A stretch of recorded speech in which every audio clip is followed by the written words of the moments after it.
আকীদা কাকে বলে? আকীদা রাখতে হবে। আজ কিছু মৌলবি বেরিয়েছে বাবা, আপনাদের পড়োশি দেশ বাংলাদেশ, এই বাংলাদেশ এখন হয়ে গেছে শয়তানের মার্কাজ। তো আলহামদুলিল্লাহ অনেক আল্লাহওয়ালা অনেক ভালো আলেম আছে, কিন্তু বেশিরভাগ শয়তান বাংলাদেশি দেখতে পাওয়া যায়। মানে শয়তানের ট্রাক যাচ্ছিল আর বাংলাদেশের টলি উল্টে গেছিল, হাওয়া এসে ঝাপটে গেছে, টলি উল্টে গেছিল, সব ঘুমটাওয়ালা শয়তান। এইভাবে ঘুমটা দিয়ে দিয়ে এমন এমন মশলা দিচ্ছে, মানুষের ইমানকে ধ্বংস করে দিচ্ছে।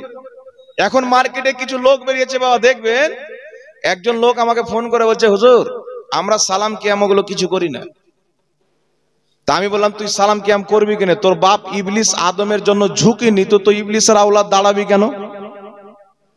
তোমার বাবা ইবলিস ঝুঁকেনি, আর তোমরা ইবলিসের সন্তান নবীর জন্য কেউ দাঁড়ালে পাছা চুলকাতে চুলকাতে ভাগো, আর তুমি বলছো আমি নবীর উম্মত।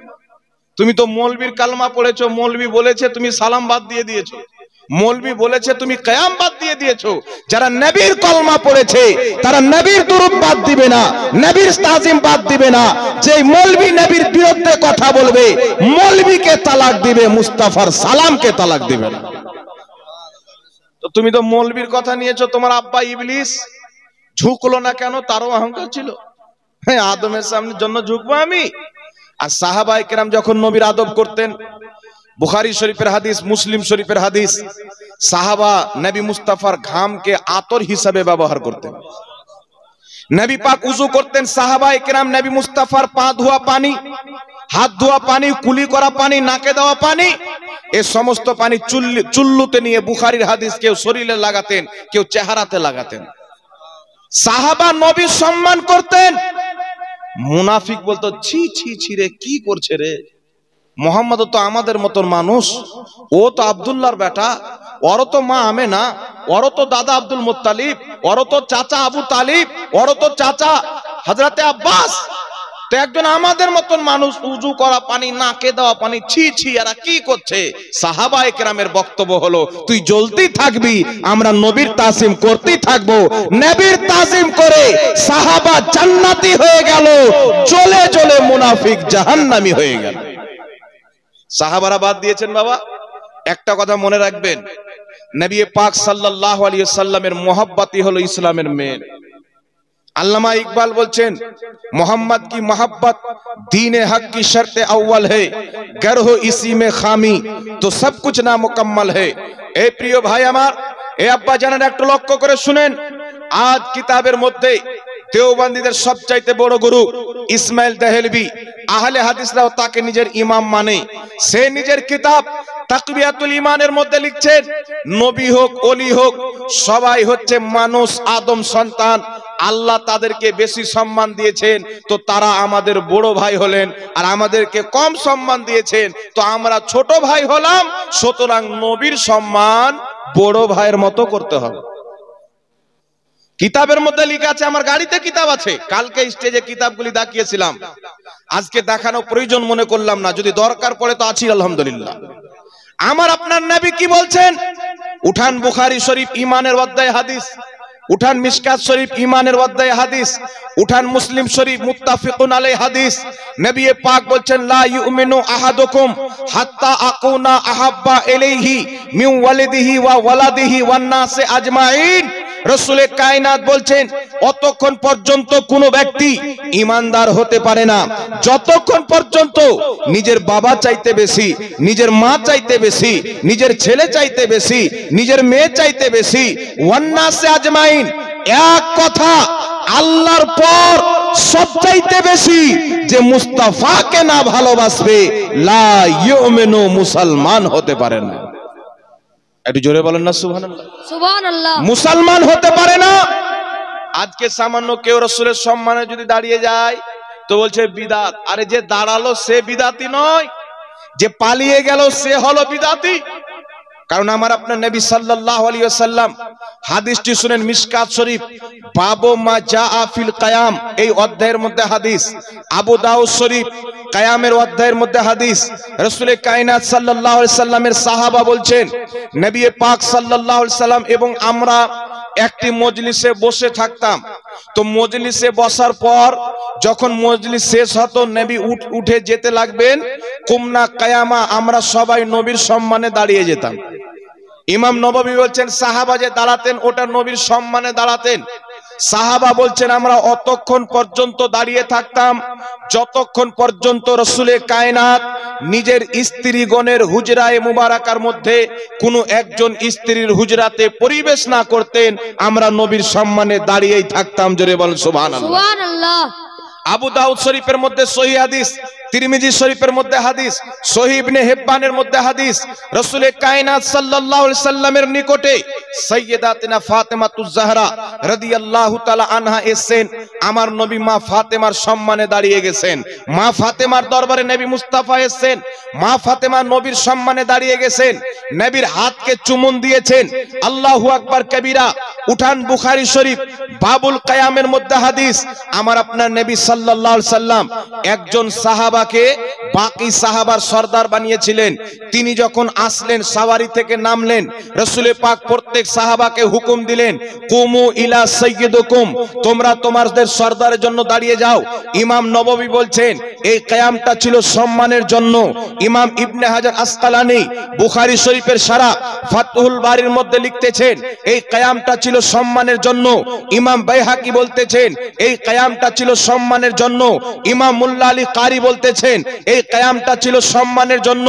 তো রাসূলে কায়নাতের সম্মানে সাহাবা কিয়াম করেছেন, নবী পাকের সম্মানে মা ফাতেমা কিয়াম করেছেন, মা ফাতেমার সম্মানে নবী মুস্তাফা দাঁড়িয়েছেন, সাহাবা এক অপরের সম্মানে নবী দাঁড়ানোর হুকুম দিয়েছেন। এখন কথা হলো হুজুর, নবীকে সাহাবা দেখে দাঁড়িয়েছেন, ফাতেমাকে নবী দেখে দাঁড়িয়েছেন, সাহাবাকে দেখে দাঁড়িয়েছেন। আপনারা কি নবীকে দেখতে পান যে নবীর সম্মানে দাঁড়ান? যদি নবী বাহায়াত থাকতেন, নবীকে দেখে দাঁড়াতেন, তাহলে কাজ হতো।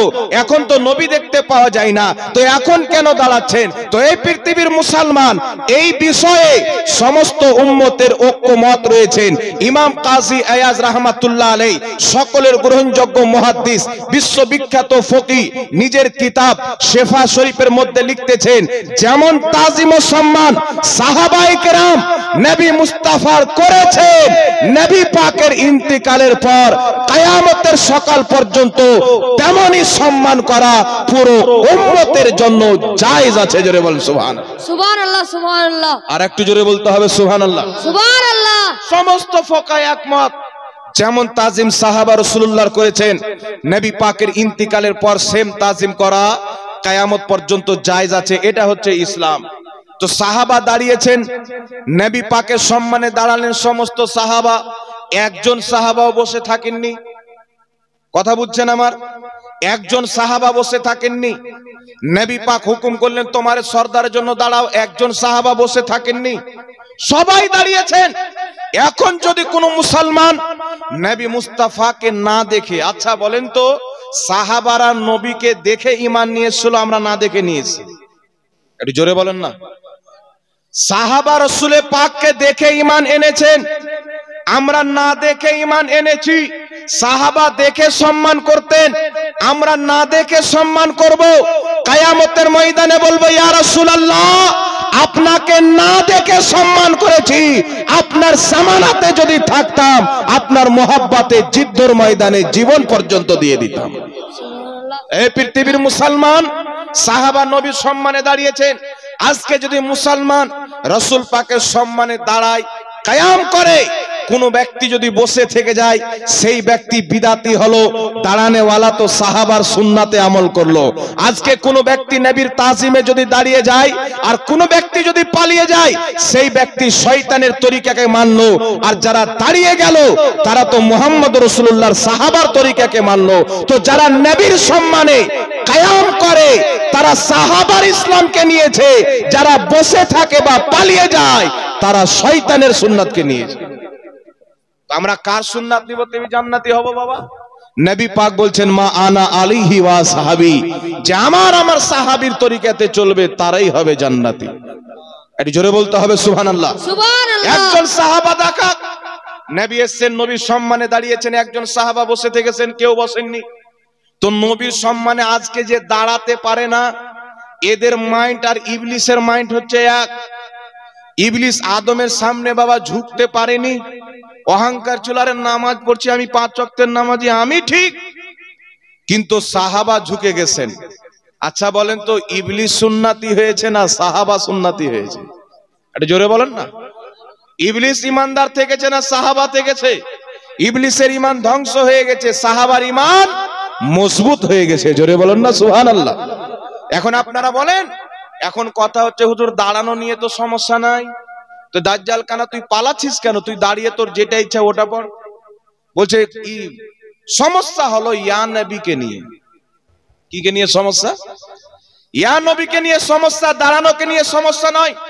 আজকে কিয়ামের ব্যাপারে যত ভেজাল মগজে ভরা আছে সব বের করে দেব ইনশাআল্লাহ। বলছে ইয়া নবীকে নিয়ে সমস্যা, দাঁড়ানোকে নিয়ে তো সমস্যা নাই।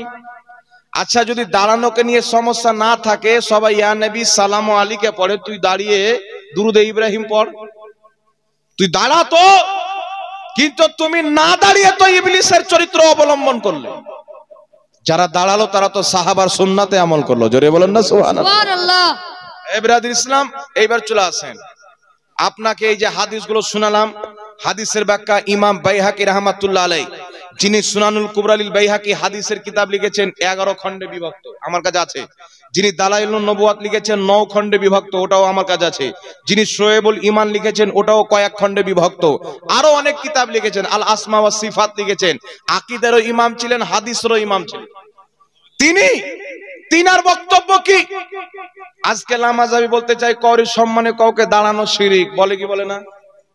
মানে আমার নবী ফাতেমার সম্মানে দাঁড়িয়েছেন তো উনি শিরিক বুঝতেন না, মা ফাতেমা নবীর সম্মানে দাঁড়িয়েছেন উনিও শিরিক বুঝতেন না, সাহাবা নবীর সম্মানে দাঁড়িয়েছেন ইনারাও শরীয়ত বুঝতেন না।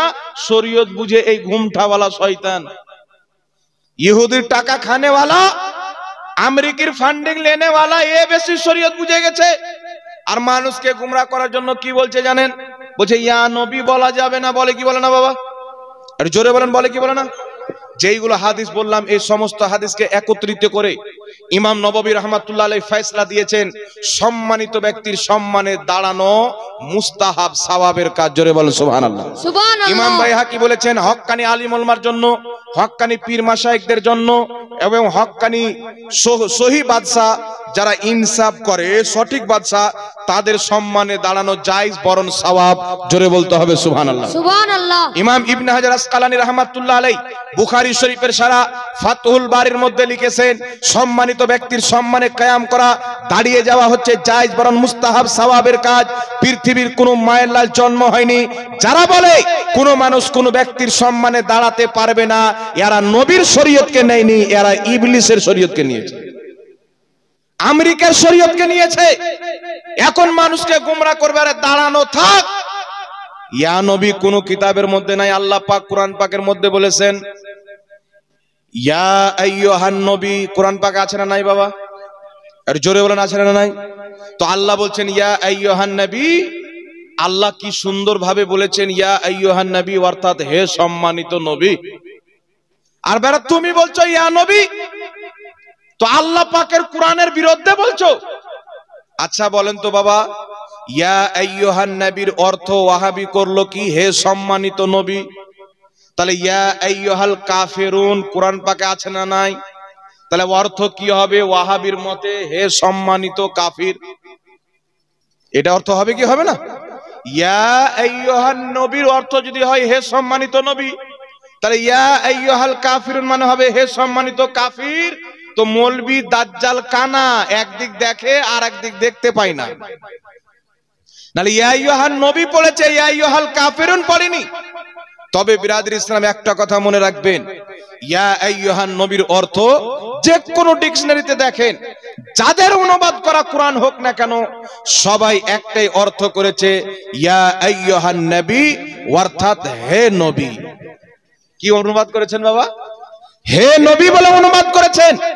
আর বাংলা ভাষাতে, আরবি ভাষাতে আইয়ুহা, ইয়া আইয়ুহা, আইয়ুহা, ইয়া, এই যে তিনটা শব্দ আছে না, যেটা আইয়ুহার অর্থ সেটা ইয়ার অর্থ, সেটাই আইয়ুহার অর্থ। যেমন আমরা নামাজের মধ্যে সালাম দিই, আসসালামু আলাইকা আইয়ুহান নবী, সালাম দিকে দিই না বাবা? তো আসসালামু আলাইকা আইয়ুহান নবী এর অর্থ হচ্ছে আপনার প্রতি সালাম হে নবী। আর একটা সালাম ধরেন ইয়া আইয়ুহান নবী আসসালামু আলাইকা, হে নবী আপনার প্রতি সালাম। আর একটা হচ্ছে ইয়া নবী সালামু আলাইকা, এর অর্থ হচ্ছে হে নবী আপনার প্রতি সালাম। তিনটার মিনিং এক। এখন যদি কোনো ব্যক্তি বলে আব্বা বলা ভালো আর বাপ বলা গুস্তাখি, মানা যাবে? কথা বলেন। আচ্ছা, বাপ কিন্তু একজন আব্বা, বাপ, আব্বাজি, বাপু, ড্যাড কত রকম বলা হয়। কেউ বলে আব্বু, বলে কি বলে না বাবা? তো আব্বা বললে বাপকে বুঝায় আর বাবা বললে খালুকে বুঝায়। এ কথা বলেন। আব্বা বললে বাপকে বুঝায়, বাবা বললেও বাপকে বুঝায়, খালুকে বুঝায় না। আর ওই গুদর মুন্সি বলছে যে আব্বা বললে মায়ের স্বামী আর বাবা বললে খালার স্বামী। তাহলে মনে করতে হবে এই মৌলবীকে স্টেজে দাওয়াত না দিয়ে আমাদের রাঁচির পাগলাখানাতে ভর্তি করতে হবে, না কি বলেন বাবা? এই জন্য বিরাদর ইসলাম, আপনি বিশ্ববিখ্যাত কিতাব শারহে জামি খুলেন, এখানে প্রত্যেক উলমা ওই কিতাবটি পড়েছেন। স্পষ্ট ভাবে ইমাম জামি রাহমাতুল্লাহ আলাইহি লিখেছেন, ইদা ক্বালা ইয়া রাজুলু ফামানাহু কামানা ইয়া আইয়ুহার রাজুল, ইয়া আইয়ুহান নবীর অর্থ যেটা, ইয়া নবীর অর্থ সেটা। জোরে বলতে হবে সুবহানাল্লাহ। সুবহানাল্লাহ। এখন যারা বলে ইয়া নবী বললে নবীর বেয়াদবি হয়, আমি বলতে চাই বাবা, ইয়া নবী বললে যদি নবীর বেয়াদবি হয়, তাহলে আপনারা আমার কাছে শুনেন সাহাবায়ে কেরাম কি বলেছেন। আল আদাবুল মুফরাদ কিতাবটির নাম, লেখকের নাম হচ্ছে ইমাম বুখারী।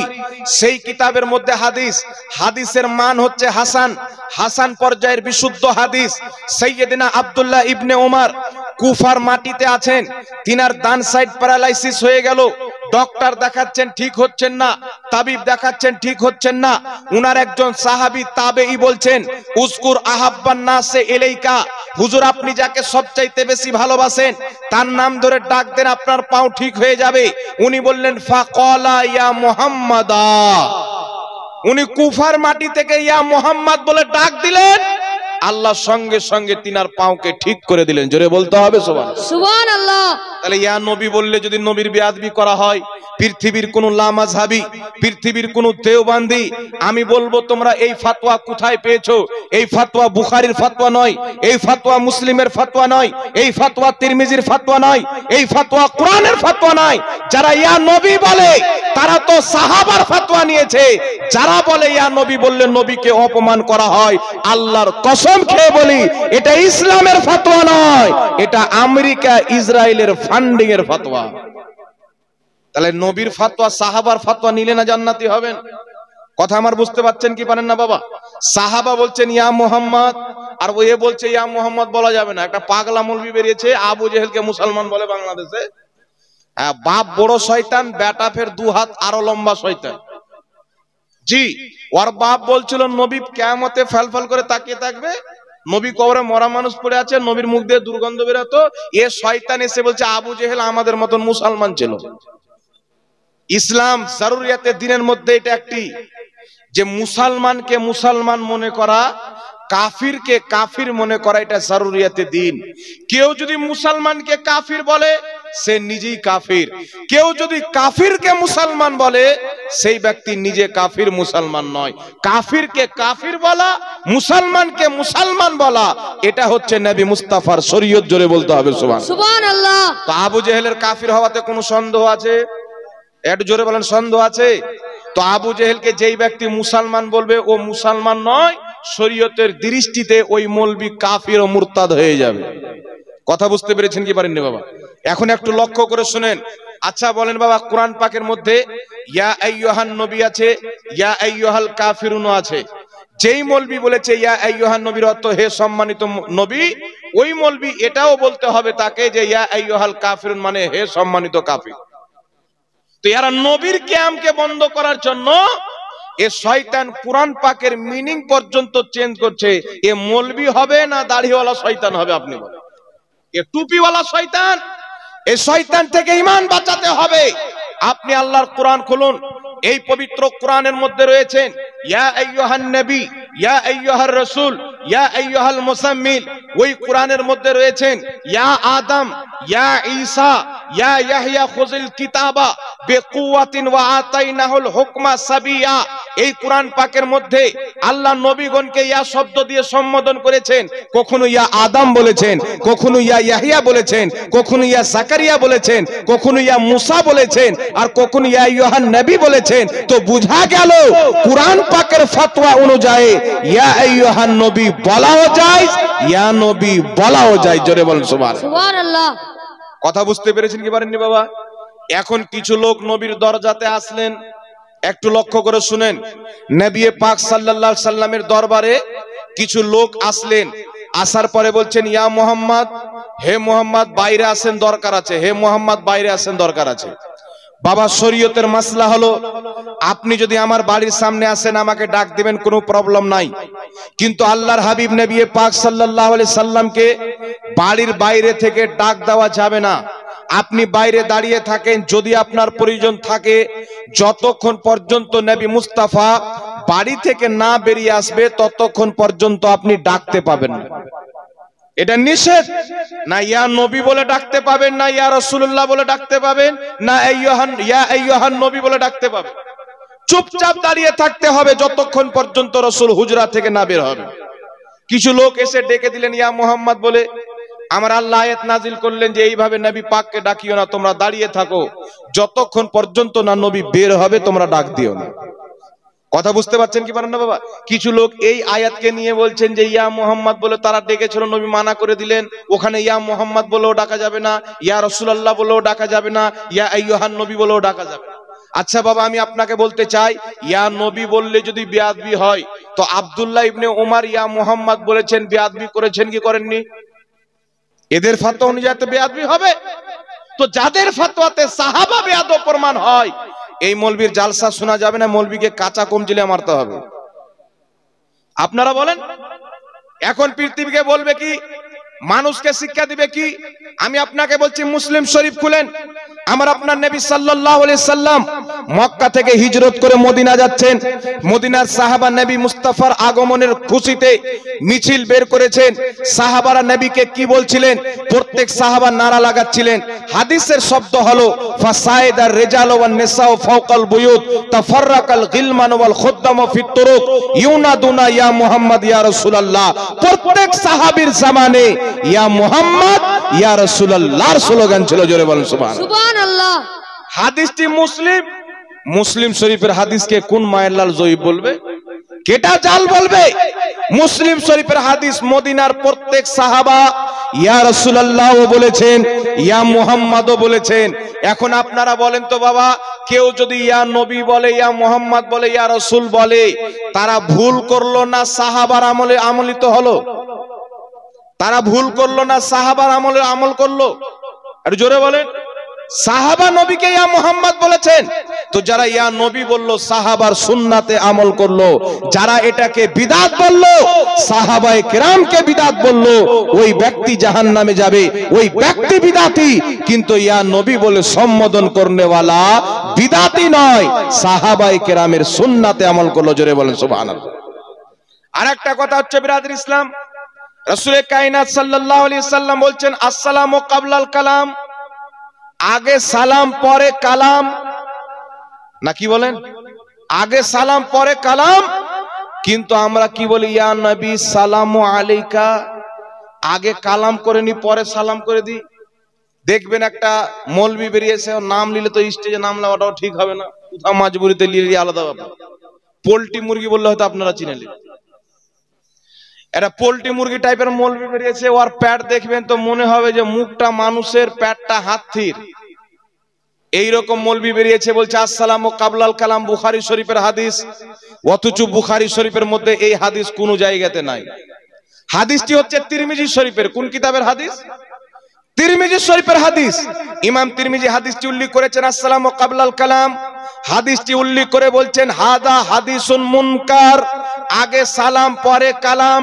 হাদিসটি সহিহ নয়, হাদিসটি হচ্ছে মুনকার হাদিস, দুর্বল হাদিস। আর এরা বলবে সহিহ হাদিসে আছে, আর বেটা দলিল দিচ্ছে মুনকার হাদিস। চিন্তা করছেন? এখন আপনাদের সামনে সহিহ হাদিস পেশ করতে চাই। শরফে মুস্তাফার মধ্যে হাদিস, যেই কিতাবটি কমবেশ 1000 বছর পূর্বে লেখা হয়েছে। তারপরে তারিখে জুরজানির মধ্যে হাদিস, যেই কিতাবটি ইমাম জুরজানি রাহমাতুল্লাহ আলাইহি লিখেছেন। হযরতে মালকুল মউত ইসরাইল আলাইহিস সালাম আমার আপনার নবীর দরবারে এসেছেন। আসার পরে বলছেন, ইয়া রাসূলুল্লাহ, ইয়া হাবিবাল্লাহ, আমি আল্লাহর হুকুমে মউতের ফেরেশতা আপনার নিকটে হাজির হয়েছি আপনার আত্মা কবজ করার জন্য। কিন্তু ইয়া রাসূলুল্লাহ, আল্লাহ পাক বলেছেন, ইসরাইল আমার নবীর দরবারে যখন আত্মা কবজ করতে যাবে, আগে তুমি পারমিশন চাইবে। যদি আমার নবী পারমিশন দেয় আত্মা কবজ করবে, পারমিশন যদি না দেয় আত্মা কবজ করবে না। এমনি সময়তে জিবরিল আলাইহিস সালাম অবতরণ করেছেন, নুজুল করেছেন আমার নবীর দরবারে। অবতরণ করে জিবরিল আলাইহিস সালাম বলছেন, ইয়া মুহাম্মদ আলাইকাস সালাম।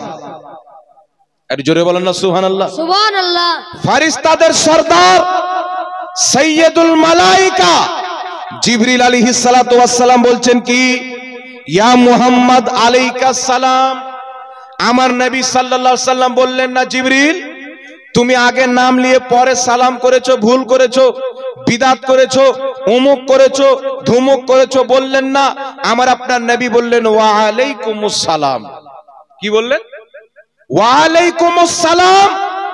আমার নবী সালামের উত্তর দিয়ে ইয়া মুহাম্মদ আলাইকাস সালামকে আগে নাম পরে সালামকে আমার আপনার নবী সমর্থন করলেন কি করলেন না? একটু জোরে বলেন, সমর্থন করলেন কি করলেন না? হাদিস হলো 3 প্রকার। একটি হচ্ছে কওলি হাদিস, একটি হচ্ছে ফেইলি হাদিস, একটি হচ্ছে তাকরিরি হাদিস। কওলি হাদিস বলা হয় যেইগুলি কথাবার্তা আমার নবী বলেছেন সেইগুলো হচ্ছে কওলি হাদিস। যেই কর্মগুলো নবী করেছেন সেইগুলো হচ্ছে ফেইলি হাদিস। নবীর সামনে কেউ কিছু করলো, নবী নিষেধ করলেন না, সমর্থন করলেন, সেগুলো হচ্ছে নবীর তাকরিরি হাদিস। আর নবীর তাকরিরি হাদিস দ্বারা প্রমাণ, জিবরিল বললেন, ইয়া মুহাম্মদ আলাইকাস সালাম। আরেক জায়গাতে আছে, ইয়া আহমদ আলাইকাস সালাম। আমার আপনার নবী উত্তর দিয়ে নিজের তাকরিরি হাদিস বানিয়ে নিলেন, আর কিয়ামত পর্যন্ত সুন্নাত বানিয়ে দিলেন। যারা আগে ইয়া নবী বলে পরে সালাম দিবে, ইয়া রাসূল বলে পরে সালাম দিবে, ইয়া হাবিব বলে পরে সালাম দিবে, তারা বিদআতি নয়, তারা জিবরিলের সুন্নাতে আমল করলো। যারা একে বিদআত বলবে তারা নিজেই বিদআত করলো। কথা বুঝতে পারছেন বাবা? যারা ইয়া নবী সালামু আলাইকাকে বিদআত বলে, অরিজিনালে এরা নিজেই বিদআতি। আর যারা আগে নবীর নাম নিয়ে পরে সালাম করে এরা বিদআতি নয়, এরা হচ্ছে সুন্নাতি। একটু জোরে বলতে হবে সুবহানাল্লাহ। আর একটা কথা শুনেন বাবা, যদি ইয়া নবী বললে বেয়াদবি হয়, তাহলে ইয়া আল্লাহ বললে বেয়াদবি হবে কি হবে না? কথা বলেন। ইয়া নবী বললে যদি বেয়াদবি হয়, তো ইয়া আল্লাহ বললে বেয়াদবি হবে।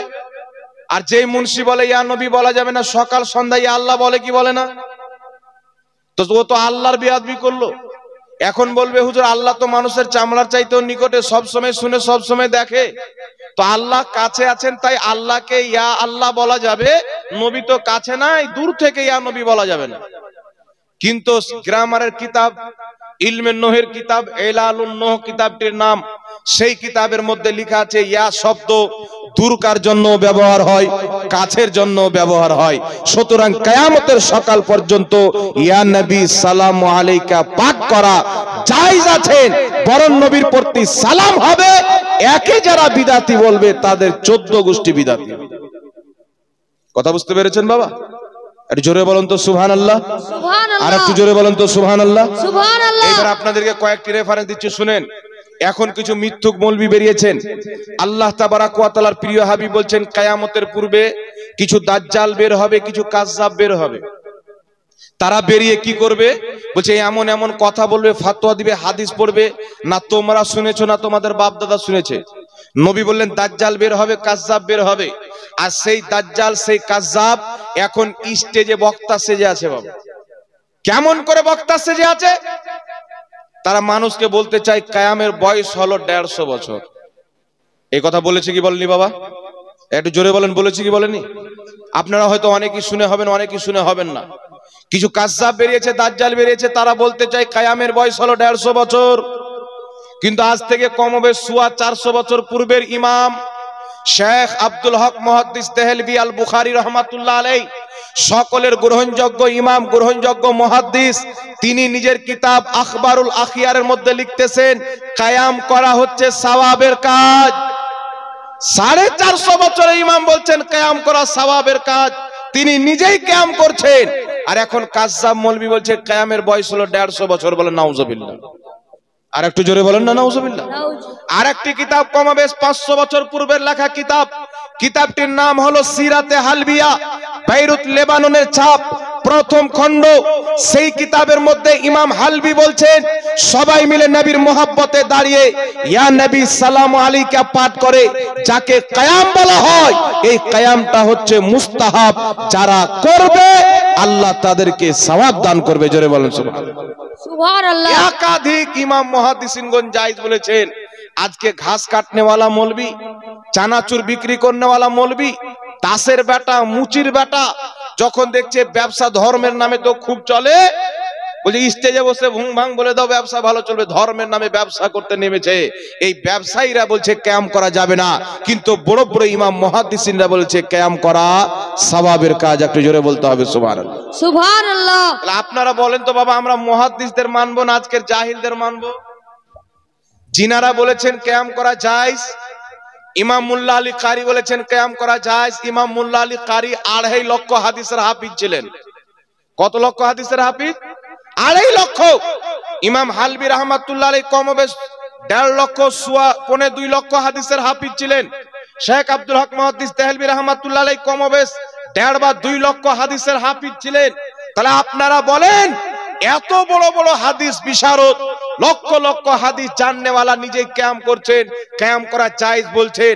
আজকে যারা কিয়াম করা বিদআত বলে, আমি আপনাদেরকে বলতে চাই, ওই মৌলবীর কাছে ফতোয়া নেন, ইমাম হালবির ব্যাপারে তোমার কি ফতোয়া, শেখ আব্দুল হক মুহাদ্দিস দেহলভীর ব্যাপারে কি ফতোয়া, শাহ ওয়ালিউল্লাহ মুহাদ্দিস দেহলভীর ব্যাপারে কি ফতোয়া, ইমাম ইবনে হাজার আসকালানির ব্যাপারে কি ফতোয়া, ইমাম নববীর ব্যাপারে কি ফতোয়া, ইমাম বাইহাকির ব্যাপারে কি ফতোয়া। তারা যদি কিয়াম করে জান্নাতি হয়, মুসলমান থাকে, মুহাদ্দিস থাকে, যারা কিয়াম করবে তারাই হলো সঠিক মুসলমান। জোরে বলেন সুবহানাল্লাহ। সুবহানাল্লাহ। সুবহানাল্লাহ।